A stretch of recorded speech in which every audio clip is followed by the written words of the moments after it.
At Jimmy Dore. First of all, respect the hell out of you. Love everything you do, even if I don't agree with you. In this case with Alex Jones, I don't.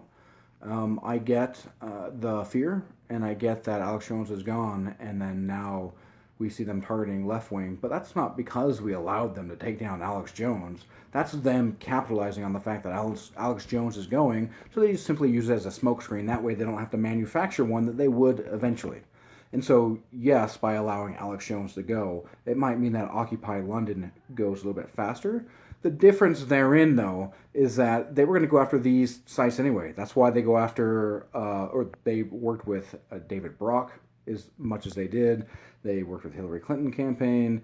I mean, do you really think that Facebook wouldn't know when a random site would just out of the blue have child porn there and not investigate, and they just immediately go and ban sites during 2016?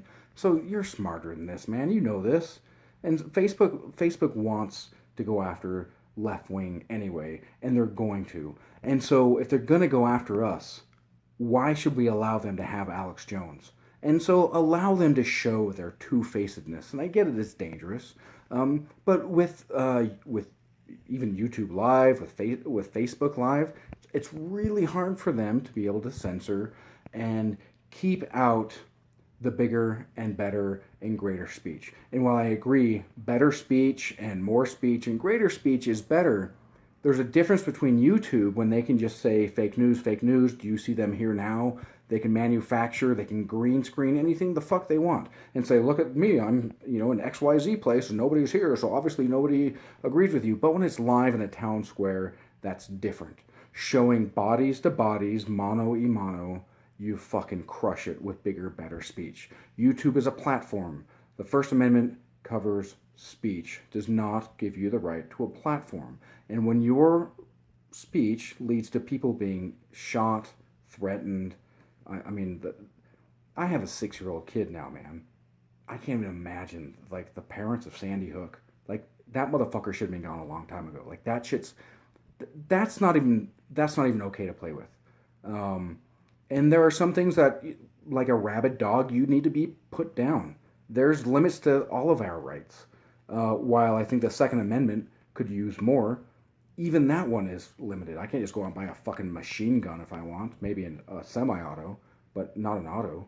I mean, I could get kits, I guess, but still, you get my point. I can't go out and buy a tank and shit. Unless I'm a billionaire, then I can get whatever the fuck I want. But so here lies where I feel that we're different. Before I ramble off and go off too much, is that I fucking love what you do, Jimmy, and I think too many people are afraid to disagree.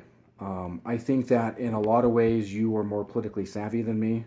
I don't know that you're necessarily smarter than me, nor do I know that I'm necessarily smarter than you. I would love to, fuck man, I would love the opportunity to talk to you on your show, you, Ron Placone, Steph, and go over these. These are very important conversations we need to have. And all too often we just get assholes that are like, you're wrong, you're so wrong. And like, how the fuck does that help? Let's have a conversation. Let's figure it out. It's a great question. I think you're wrong. I think I'm right, but I'm not married to that point. I'm not going to put a standard down and die on this hill, but I'm willing to defend it. I'm getting my my foxhole built, maybe, dug rather. And yeah, I would love the opportunity to discuss this with you. Anyway, if you get back to me, at Josh Progressive, set it up.